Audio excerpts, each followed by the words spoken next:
اعوذ باللہ من الشیطان الرجیم، بسم اللہ الرحمن الرحیم۔ سنڈے مدرسہ میں تہہ دل سے آپ کا استقبال کرتی ہوں۔ امید کرتی ہوں کہ آپ نے بہت اچھے سے اس کی پریکٹس کی ہوگی، اور آپ کو اگر یاد ہوگا ہم نے پچھلے ایپیسوڈ میں حرف علت سیکھا تھا، اور جو حرف علت اردو کے لہجے میں آیا تھا، اردو کے طرح آیا تھا، تاکہ ہم سینٹنس بنانا سیکھ جائے، جو ہم نے پچھلے ایپیسوڈ میں سیکھا تھا۔ آج کے بھی درس میں ہم وہی سیکھیں گے تاکہ بچے اچھے سے سینٹنس بنا سکیں۔ تو چلیے اسی کے ساتھ آج کے ہم حرف کو دیکھتے ہیں کہ آج کا حرف کیا ہے اور اسے کس طرح سے ادا کرنا ہے۔ تو آج کا جو ہمارا حرف علت ہے، فرسٹ جو ہمارا پہلا حرف ہے، یا الف زبر یا الف زبر یا، الف واو پیش او، نون یا نی، اونی۔ ہمارا جو اگلا حرف ہے، میم سوا زیر مس، رو یا ری، مصری۔ جیسے آپ نے دیکھا ہے کہ میں نے رو اور یا کو تھوڑا کھینچا ہے، وہ اس لیے کیونکہ رو اور یا یعنی زیر کے ساتھ یا آیا ہے، تو یہاں پہ یا مدی کا قانون آ گیا ہے۔ تو مصری، میم سوا زیر مس، رو یا ری، مصری۔ کیف الف زبر کا، مصری کا۔ شین رو زبر شر، با تا زبر بت، شربت، مصری کا شربت۔ با زبر با، نون الف زبر نا، بنا، مصری کا شربت بنا۔ یہ ایک سینٹنس آ گیا ہے تاکہ بچے بہت آسانی سے اسے سیکھ سکے، جو میں نے پچھلے ایپیسوڈ میں بتایا تھا۔ تو چلیے ہم اسی کے ساتھ اب بڑھتے ہیں اپنے اگلے حرف کی طرف۔ ہمارا جو اگلا حرف ہے، دال الف زبر دا، میم نون زبر من، دامن۔ تو را زبر تر، دامن تر، میم تا زبر مت، دامن تر مت۔ کیف را زبر کر، دامن تر مت کر۔ ہمارا اگلا جو حرف ہے، صاد الف زبر سو، با نون زبر بن، صابن۔ صابن نہیں کہنا ہے، صابن۔ میم لام زبر مل، کیف رو زبر کر، مل کر، صابن مل کر۔ نون زبر نا، ہا الف زبر ہا، نہا، صابن مل کر نہا۔ واو زبر وا، لام یا لی، ولی۔ الف ہا زبر اح، میم دال زبر مد، احمد، ولی احمد۔ با زبر با، ہا الف زبر ہا، بہا، دال رو پیش در، بہادر، ولی احمد بہادر۔ ہا یا زبر ہے، ولی احمد بہادر ہے۔ جیسے آپ نے دیکھا ہوگا یہ سینٹنس میں بیچ میں احمد آیا، احمد، الف ہا زبر ہا، یعنی یہاں پہ ہا کا ساؤنڈ یعنی ہماری جو برید رہے گی وہ باہر کی طرف آئے گی، یعنی یہ حرف حلقی ہے اور یہ حرف حلق سے مڈل سے نکلتا ہے، تو ہا کا ساؤنڈ ایسے ہی آنا چاہیے، احمد، احمد، احمد نہیں کہنا ہے، احمد۔ ولی احمد بہادر ہے، یہ نارمل ہے آیا ہے، یہ بھی حرف حلقی ہے، مگر اس کی پہچان یہ ہے کہ ہماری جو برید ہوگی وہ اندر کی طرف رہے گی اور یہ بہت آسانی سے نکلتا ہے۔ ولی احمد بہادر ہے۔ ہمارا اگلا حرف جو ہے، الف سین پیش اس، کیف الف زبر کا، اس کا۔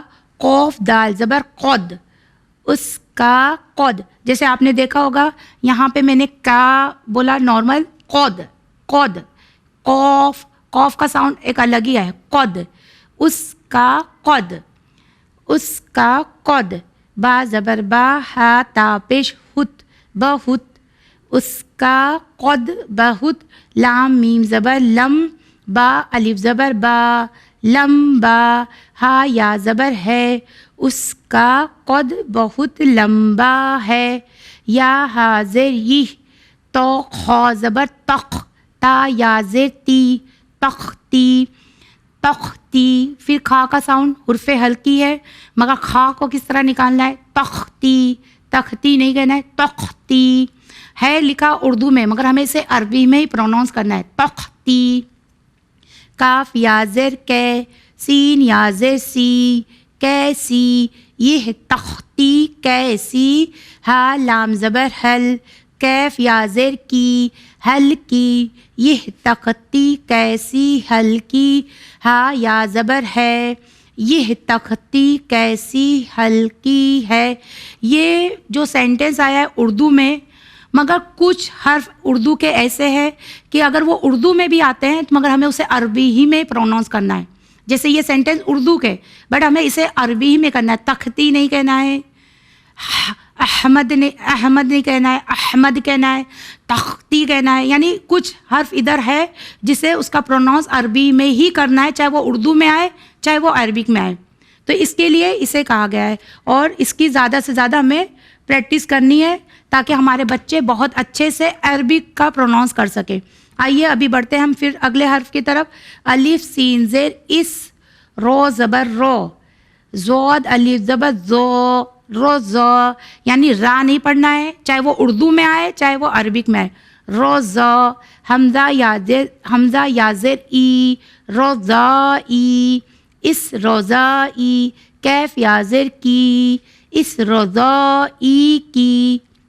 سین زیر سی، لام الف زبر لا، سیلا. حمزہ یا زیر ای، سیلا ای، سیلا ای. اس رضا ای کی، سیلا ای. عین میم پیش عین میم پیش دال ہا زبر دہ، دہ. ہا یا زبر ہے، اس رضا ای کی سلائی عمدہ ہے. ہمارا اگلا جو حرف علت ہے، کیف میم زبر کم، رو یا زر ری، کم ری. کیف الف زبر کا، کم ری کا. الف سین زبر اس، تو رو زبر تر، استر. کمری کا استر.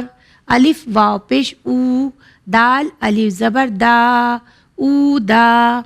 کمری کا استر اودا، ہا یا زبر ہے، کمری کا استر اودا ہے. ہمارا جو حرف علت ہے نیکسٹ، سواد دال زبر سود، رو یا زر ری، صدری. کیف الف زبر کا، صدری کا. الف با زبر اب، روح ہا زبر رہ، اب رہ. صدری کا اب رہ. قوف رو زیر کر، میم زیر می، کر می. زا یا زیر زی، کر می زی. جیسے آپ نے دیکھا ہوگا میم زیر می، زا یا زیر زی، زی کا ساؤنڈ تھوڑا لمبا ہم نے کیا ہے. کر می زی. ہا یا زبر ہے، صدری کا اب رہ کرمیزی ہے. ہمارا اگلا جو حرف علت ہے، میم زبر ما، دال الف زبر دا، مدا. رو یا زر ری، مداری. میم رو پیش مر، لام یا زلی، مرلی. مداری مرلی. با زبر با، جیم الف زبر جا، بجا. رو زبر رو، ہا الف زبر ہا، روحا. مداری مرلی بجا روحا. ہا یا زبر ہے، مداری مرلی بجا رہا ہے. چلیے بڑھتے ہیں ہم اگلے حرف علت کی طرف.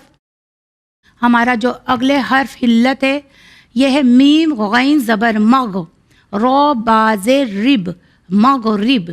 میم غین زبر مغ، رو باز رب.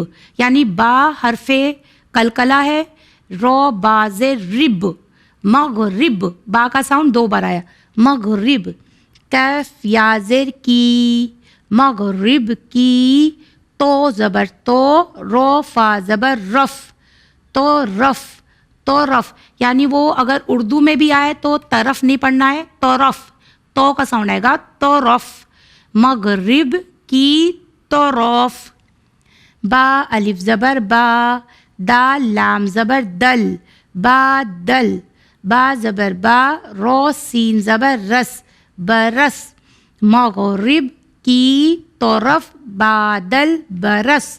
رو زبر رو، ہا الف زبر ہا، روحا.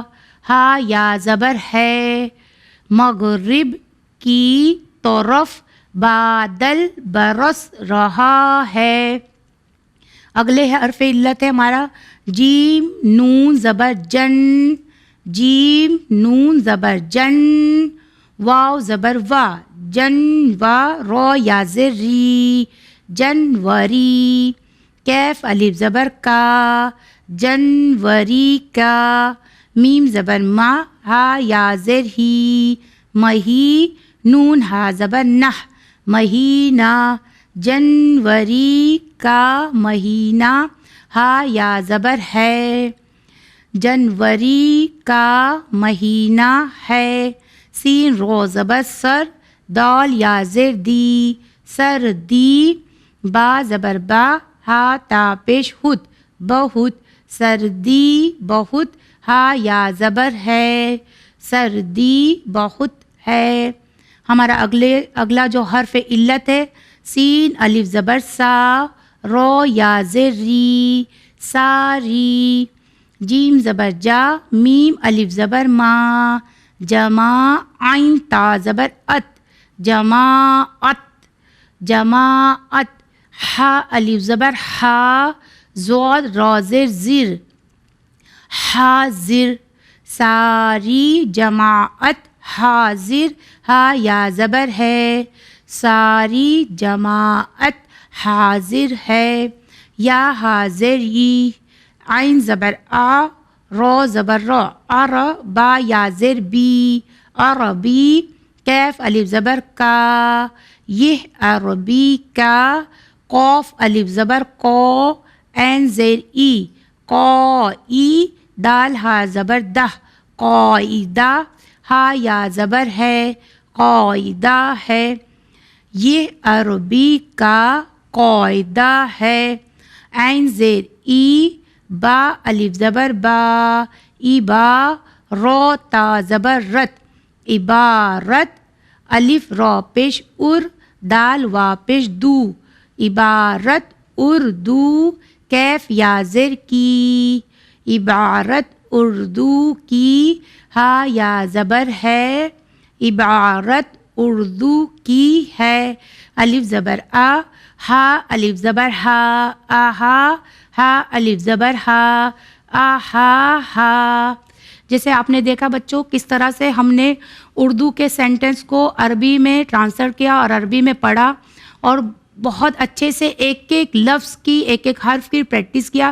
امید کرتی ہوں کہ آپ بھی گھر پہ بیٹھ کے قوف، کاف، فا، با، ہا، ہا، جو ملتا جلتا حرف ہے اسے صحیح طریقے سے اپنے گھر میں زیادہ سے زیادہ پریکٹس کریں گے اور بہت ایزی سے سینٹنس بنانا سیکھیں گے۔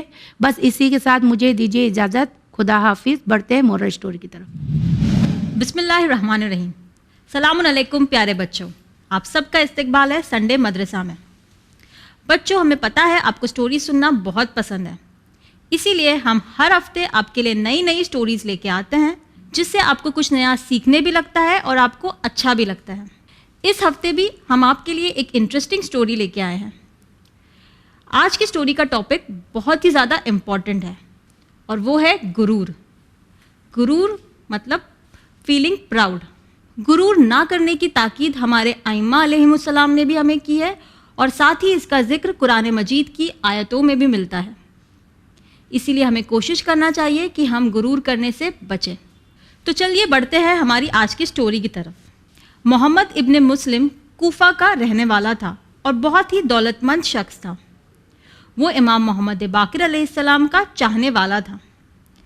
ایک بار محمد ابن مسلم امام محمد باقر علیہ السلام کو ملنے کے لیے جاتا ہے۔ امام محمد باقر علیہ السلام اس سے ملتے ہیں اور اس سے فرماتے ہیں کہ محمد، تمہیں تواضع اور فروتنی اختیار کرنا چاہیے۔ یعنی بچوں، امام اس سے کہتے ہیں کہ تمہیں غرور نہیں کرنا چاہیے اور سمپل لائف گزارنی چاہیے۔ کئی بار ایسا ہوتا ہے کہ جب ہمارے پاس بہت زیادہ دولت ہوتی ہے تو ہمارے اندر غرور پیدا ہو جاتا ہے، اور کیونکہ ہمارے ائمہ علیہ السلام نے ہمیشہ ہمیں اچھی کاموں کی طرف دعوت دی ہے اور برے کاموں سے روکا ہے، اسی لیے امام علیہ السلام اسے تاکید کرتے ہیں کہ اسے غرور سے بچنا چاہیے اور سمپل لائف گزارنی چاہیے۔ جب محمد ابن مسلم کوفہ واپس پہنچا، تب امام علیہ السلام کی بات پر عمل کرتے ہوئے اس نے ایک برتن میں کچھ کھجوریں لی اور وہ مسجد کوفہ کے باہر جا کر بیٹھ گیا اور اس نے پکارتے ہوئے لوگوں سے کہا کہ جو یہ کھجوریں خریدنا چاہتا ہے وہ آ کر اسے خرید لے. کیونکہ وہ ایک بہت دولت مند شخص تھا اور اس کا ایسا کھجوریں بیچنا لوگوں کو دیکھ کر اچھا نہیں لگا، اسی لیے جو اس کے چاہنے والے تھے وہ پریشان ہو گئے اور اس کے پاس آ کر اس سے پوچھنے لگے. تب محمد ابن مسلم نے انہیں بتایا کہ میں یہ کام تمہاری بے عزتی کرنے کے لیے یا انسلٹ کے لیے نہیں کر رہا ہوں، بلکہ اس لیے کر رہا ہوں تاکہ میرے اندر غرور نہ پیدا ہو. تو بچوں، آپ نے دیکھا کس طرح اس امام کے چاہنے والے نے فوراً امام کے کہنے پر عمل کیا اور غرور سے بچنے کے لیے اپنے اندر چینجز لائے اور وہ ایک سادہ زندگی گزارنے لگا. تو بچوں، ہمیں بھی ایسا ہی کرنا چاہیے. کبھی کبھار جانے انجانے میں ہم غرور کر بیٹھتے ہیں. ایسا ہوتا ہے نا کہ آپ بہت اچھے سے پڑھائی کرتے ہیں اور آپ بہت انٹیلیجنٹ ہو اور آپ کے بہت اچھے مارکس آتے ہیں اسکول میں، تو آپ کو پراؤڈ فیل ہوتا ہے نا جب آپ کے مارکس اچھے آتے ہیں. بٹ ہمیں ایسا نہیں کرنا چاہیے، بلکہ ہمیں جو انٹیلیجنس ملی ہے وہ اللہ کی طرف سے ہی ہے، اس لیے ہمیں اللہ کا شکر ادا کرنا چاہیے اور اپنی اس انٹیلیجنس کو یوز کرتے ہوئے جو بچے تھوڑے کمزور ہیں پڑھائی میں انہیں ہیلپ کرنا چاہیے. یا پھر کبھی کبھار ایسا ہوتا ہے کہ آپ کے ڈیڈی کہیں فورن کنٹری میں گئے اور وہاں سے آپ کے لیے بہت ایکسپینسو ٹوائے لے کر آئے ہیں، تو جب وہ ٹوائے آپ کے پاس آتا ہے تو آپ بہت پراؤڈ فیل کرتے ہیں نا، کیونکہ یہ ڈفرینٹ ٹوائے ہے اور پلس بہت ایکسپینسو بھی ہے. تو ایسے حال میں جو آپ کے ایسے ریلیٹیوز یا فرینڈز ہیں جو ایسے ٹوائز افورڈ نہیں کر سکتے ہیں، آپ کو وہ ٹوائز ان کے ساتھ شیئر کرنا چاہیے. تو اس سے کبھی آپ کے اندر غرور نہیں پیدا ہوگا. تو بچوں، مجھے امید ہے کہ جو آپ نے آج کی سٹوری سے سیکھا ہے غرور نہ کرنے کے بارے میں، وہ آپ اپنی ڈیلی لائف میں اپلائی کرنے کی کوشش کریں گے اور غرور سے بچیں گے. اسی کے ساتھ آئیے بڑھتے ہیں ہمارے اگلے سیگمنٹ کی طرف اور ملتے ہیں سسٹر فاطمہ سے. السلام علیکم پیارے بچوں، ہم لگاتار ہسٹری پر بات کر رہے ہیں. ہم نے اب تک رسول خدا صلی اللہ علیہ وسلم کی زندگی کے کچھ سال کور کیے تھے جب انہوں نے اعلان نبوت نہیں کیا تھا، اور اب ہم بات کریں گے کہ انہوں نے جب اعلان نبوت کیا تو وہ کس طرح کیا اور اس کے بعد کیا ہوا. اور جب رسول خدا صلی اللہ علیہ وسلم 40 سال کی عمر کو پہنچے تب وہ غار حرا گئے اور وہاں پر ان پہ وہی نازل ہوئی کہ اب وہ اپنے منصب نبوت کا اعلان کر سکتے ہیں. اور رسول خدا صلی اللہ علیہ وسلم نے واپس آ کر سب سے پہلے اپنے قرابت داروں کو، اپنے رشتہ داروں کو اس بارے میں بتایا. ان لوگوں نے اسلام قبول کیا اور پھر وہ کچھ وقت تک اپنے ہی گھر والوں کے بیچ انہوں نے یہ بات رکھی. پھر ان کو اللہ سبحانہ و تعالیٰ کی طرف سے وحی آئی کہ اب اس کا وہ علل اعلان یعنی کھل کے اعلان کرے اپنی نبوت کا اور لوگوں کو اسلام کی طرف، اللہ سبحانہ و تعالیٰ کی وحدانیت کی طرف دعوت دیں. تب اس بات کو رسول خدا صلی اللہ علیہ وسلم نے جناب ابو طالب علیہ السلام جو ان کے چچا تھے اس سے انہوں نے ڈسکس کیا، اور پھر جناب ابو طالب علیہ السلام نے اپنے گھر میں دعوت ذوالعشیرہ رکھی جو کہ دین اسلام کی پہلی دعوت تھی. لیکن کسی طرح یہ بات ابو لہب جو کہ رسول خدا صلی اللہ علیہ وسلم کا سوتیلا چچا تھا اس تک یہ بات پہنچ گئی اور وہ سمجھ گیا کہ رسول آج کس بات کا اعلان کرنے والے ہیں. اس نے اس دعوت میں اتنا خلل ڈالا اور اتنا ڈسٹربنس کیا کہ رسول اللہ صلی اللہ علیہ وسلم اپنی بات نہیں پہنچا پائے، اور یہ چیز 3 دن تک جاری رہی. لوگ آتے، کھانا کھاتے، چلے جاتے، لیکن رسول اپنی نبوت کا اعلان یا اللہ سبحانہ و تعالیٰ کی وحدانیت لوگوں تک نہیں پہنچا پا رہے تھے. تب جناب ابو طالب علیہ السلام نے سختی سے کام لیا اور انہوں نے اس بات کو میک شور کیا کہ کوئی ڈسٹرب نہ کرے، اور رسول اللہ تب اپنی بات سارے لوگوں کے سامنے رکھ پائے. لیکن جو عرب کے لوگ تھے یہ بہت زیادہ انا پرست، اور ان لوگوں نے پوری کوشش کی کہ رسول خدا صلی اللہ علیہ وسلم کے اس مشن کو فیل کر دیں. لیکن اس چیز کو جن لوگوں نے سب سے پہلے قبول کیا وہ تھے غریب طبقے کے لوگ. سب سے پہلے جو عرب میں جو غریب پائے جاتے تھے ان لوگوں نے دعوت اسلام پر لبیک کہا، کیونکہ انہیں یہ مذہب لگا جو انہیں عزت سے حق دیتا ہے جینے کا، کہ وہ ایک عزت دار زندگی گزار سکیں اور انہیں کوئی ضرورت نہیں ہے کہ وہ لوگوں کے ہاتھوں ذلیل ہوں. اور پھر ان سب نے، جس میں سے سب سے پہلے جناب عمار یاسر، ان کے والدین، بلال، یہ سارے لوگوں نے اسلام قبول کیا، لیکن جو عرب کے ٹاپ کے جو ہم لوگ کہتے ہیں قریش کے جو قبیلے کے ہیڈز تھے، یہ رسول خدا صلی اللہ علیہ وسلم کے دشمن ہو گئے، اور ان لوگوں نے رسول اللہ سے لوگوں کو دور کرنے کے لیے ان کے بارے میں طرح طرح کی باتیں پھیلانا شروع کر دیا۔ انہوں نے بچوں سے کہا اپنے گھر کے کہ معاذ اللہ یہ دیوانہ ہے، اس سے دور رہو۔ تو بچے جو ہوتے ہیں وہ کچھ عجیب، اگر جو کوئی لوگ ہوتے ہیں تو ان سے ڈرتے ہیں، خوف کھاتے ہیں، ان کے پاس نہیں جاتے۔ عورتیں جو ہوتی ہیں جادوگروں سے ڈرتی ہیں، وہ سوچتی ہیں ہم پہ جادو ہو جائے گا، تو انہوں نے اپنی عورتوں سے کہا کہ یہ معاذ اللہ جادوگر ہیں، اور ایسے ایسے الزام رسول خدا صلی اللہ علیہ وسلم کی شخصیت پر لگائے گئے، کیونکہ وہ اللہ کے مشن کو بہت تیزی سے آگے بڑھا رہے تھے۔ رسول خدا صلی اللہ علیہ وسلم کے اس اعلان کے بعد ان پر بہت زیادہ ظلم و ستم ڈھائے گئے، یہاں تک کہ جب وہ راستے میں نکلتے تو لوگ انہیں اتنے پتھر مارتے کہ وہ گھر پہنچنے تک لہو لہان ہو جاتے۔ پھر اس کے بعد جتنے بھی لوگوں نے اسلام قبول کیا تھا، مسلمان ہو چکے تھے، ان سب کو مل کے قریشوں نے بین کر دیا، اور یہاں تک کہ ضرورت کی چیزوں کے لیے بھی مسلمانوں کو محروم کر دیا گیا۔ اتنے برے حالات ہو گئے کہ ان لوگوں کو مکہ چھوڑ کر شیب ابو طالب میں جا کر پناہ لینی پڑی، اور کئی سال تک مسلمان وہاں رہتے رہے۔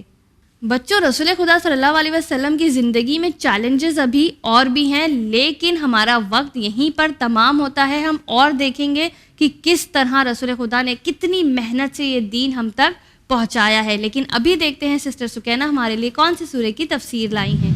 السلام علیکم بچوں، آج ہم سورہ غاشیہ کی تفسیر کو ڈسکس کریں گے۔ سورہ غاشیہ قرآن کا 88 سورہ ہے اور یہ 30ویں پارے میں ہے۔ یہ اس سورہ کا 3rd ایپیسوڈ ہے، تو اگر آپ نے پہلے 2 ایپیسوڈ کو نہیں دیکھا ہے تو آپ جا کے دیکھ سکتے ہیں۔ تو آئیے اس سورہ کو سٹارٹ کرتے ہیں۔ بسم اللہ الرحمن الرحیم، آیت نمبر 17، افلا ینظرون الی الابل کیف خلقت۔ تو آیت نمبر 17 میں اللہ فرماتا ہے کہ کیا ان لوگوں نے نہیں دیکھا کہ کس طرح اونٹ کو خلق کیا گیا ہے۔ تو اللہ آیت نمبر 17 میں کوشچن کرتا ہے، کیا ان لوگوں نے نہیں دیکھا کہ کس طرح کیمل کو خلق کیا گیا ہے۔ 18 وَإِلَى السَّمَاءِ كَيْفَ رُفِعَتْ۔ اس آیت میں اللہ فرماتا ہے کہ کیا ان لوگوں نے نہیں دیکھا کہ کس طرح آسمان کو بلند کیا گیا ہے۔ 19 وَإِلَى الْجِبَالِ كَيْفَ نُصِبَتْ۔ اس آیت میں اللہ فرماتا ہے کہ کیا انہوں نے نہیں دیکھا کہ کس طرح جبال یعنی پہاڑوں کو نصب کیا گیا ہے۔ 20 وَإِلَى الْأَرْضِ كَيْفَ سُطِحَتْ۔ یہ آیت میں اللہ فرماتا ہے کہ کیا ان لوگوں نے نہیں دیکھا کہ کس طرح زمین کو بچھایا گیا ہے۔ تو اس 4 آیت میں اللہ ہم سے کوشچن کرتا ہے اللہ کی تمام نعمت کے بارے میں، اللہ کی مخلوقات کے بارے میں، کہ کس طرح اللہ نے ان تمام چیزوں کو خلق کیا گیا ہے۔ تو اللہ کوشچن کرتا ہے کیا ان لوگوں نے نہیں دیکھا کہ کس طرح اللہ نے خلق کیا ہے ان تمام چیزوں کو۔ 21 فذکر انما انت مذکر۔ آیت نمبر 21 میں اللہ کہتا ہے کہ اے رسول تم نصیحت کرتے رہو کیونکہ تم نصیحت کرنے والے ہو۔ تو آیت نمبر 21 میں اللہ رسول سے کہتا ہے کہ اے رسول تم نصیحت کرتے رہو، تم لوگوں کو نصیحت کرتے رہو، کیونکہ رسول کو نصیحت کرنے بھیجا گیا ہے، یہ رسول کو لوگوں کو ہدایت کرنے بھیجا گیا ہے۔ 22 لست علیہم بمسیطر۔ اس آیت میں اللہ فرماتا ہے کہ رسول لوگوں کے ذمہ دار نہیں ہے۔ یہ آیت میں اللہ فرماتا ہے کہ اگر رسول اللہ لوگوں کو نصیحت کرتے ہیں اور اگر لوگ رسول اللہ کی بات کو نہیں سنتے تو رسول اللہ ان کے ذمہ دار نہیں ہے۔ 23 الا من تولی و کفر۔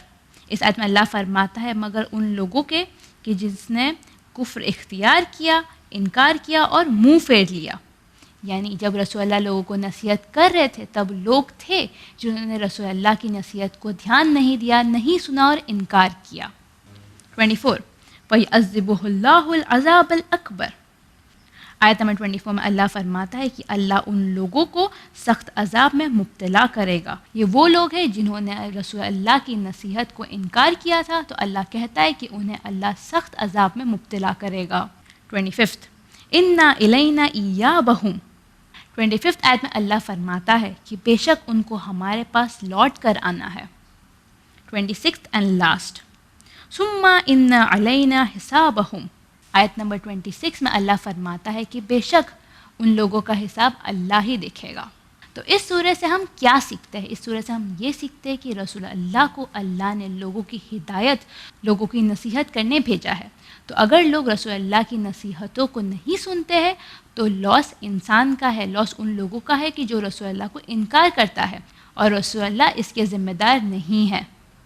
تو امید کرتی ہوں آپ کو اس سورہ کی تفسیر اچھے سے سمجھ آ گئی ہوگی، اور جیسے ہم اس سورہ کی تفسیروں کو سنتے ہیں تو ہمیں چاہیے کہ اپنی لائف میں ہم اپلائی کریں. تو اب چلتے ہیں کوئز کی طرف. تو kids now it's time for quiz. Quiz کے کویشچنز آپ کے لیے آپ کے ٹی وی اسکرین پر موجود ہیں.